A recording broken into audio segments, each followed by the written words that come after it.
कारमधून येत होता विचित्र आवाज. महिला पाहायला गेल्या तर धक्काच बसला. असं काही दिसलं की महिलांनी डोक्याला हात मारला. एकच आरडाओरड सुरू झाली.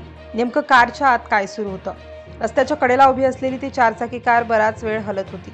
आत एक महिला आणि तिचे जोडीदार बसलेले होते.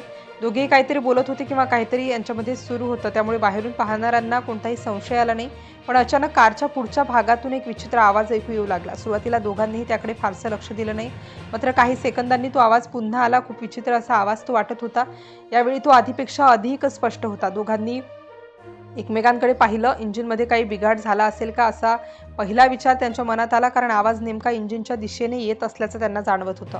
महिलेने गाडी बंद केली. काही क्षण शांतता पसरली, पण शांततेनंतर पुन्हा एकदा तसाच आवाज ऐकू आला. आता मात्र दोघांच्याही चेहऱ्यावर चिंता स्पष्ट दिसत होती.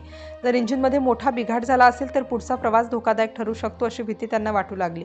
जोडपं सावधपणे कारच्या बाहेर उतरलं. कारभोवती फेरफटका मारून त्यांनी सर्व बाजूंनी पाहिलं. टायर, दरवाजे, डिक्की, खालील भाग सर्व काही व्यवस्थित दिसत होतं, पण आवाज नेमका कुठून येत होता याचा काहीच अंदाज लागत नव्हता.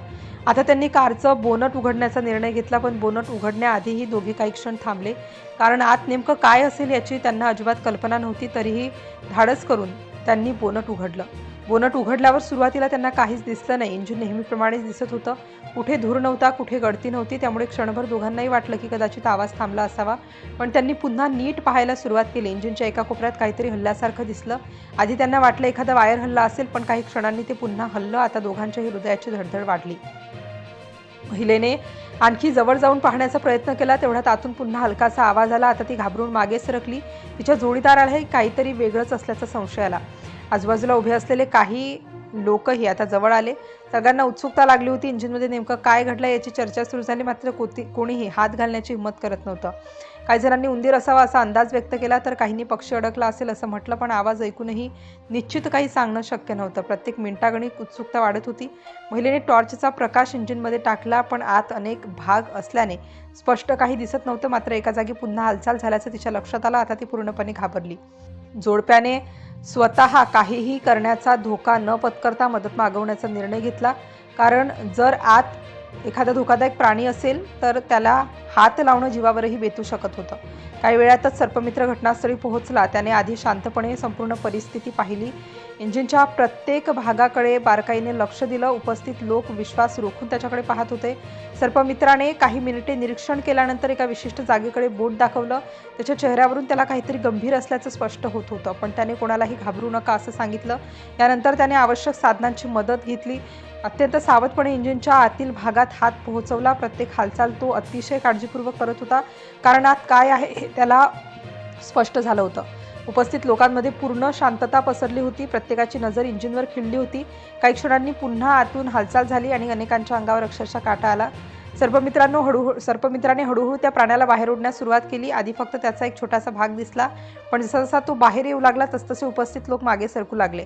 क्षणभरात सर्वांच्याच तोंडून किंकाळ्या फुटल्या, कारण तो कोणताही वायर, उंदीर किंवा पक्षी नव्हता.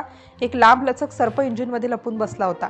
पुढे बाहेर काढल्यानंतर त्याची लांबी पाहून अनेक जण हादरले. तो साधारण 2.5 फूट लांबीचा कॉर्न स्नेक होता. सुदैवाने तो सुरक्षितपणे पकडण्यात आला आणि कोणालाही इजा झाली नाही. यानंतर सर्पमित्राने त्या सापाला सुरक्षित ठिकाणी नेलं. कारची पुन्हा तपासणी करण्यात आली. सापाशिवाय आत दुसरा कोणताही प्राणी नव्हता. त्यामुळे जोडप्याने सुटकेचा निश्वास सोडला. ही घटना इंग्लंडमधील ग्लुसेस्टरशायर येथे घडली. सायरा अहमद आणि तिचा जोडीदार जस्टिन शिम्स यांच्या कारच्या इंजिनमध्ये हा कॉर्न स्नेक लपून बसला होता.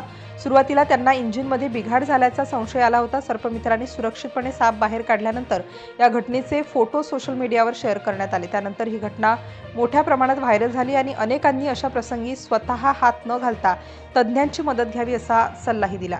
या संपूर्ण घटनेत सर्वात महत्त्वाची गोष्ट म्हणजे सुरुवातीला साधा इंजिनचा आवाज वाटलेली गोष्ट प्रत्यक्षात कारच्या आत लपलेल्या 2.5 फूट लांबीच्या कॉर्न स्नेकमुळे होत होती. योग्य वेळी सावधगिरी बाळगल्यामुळे कोणतीही जीवितहानी झाली नाही आणि मोठा अनर्थ टळला.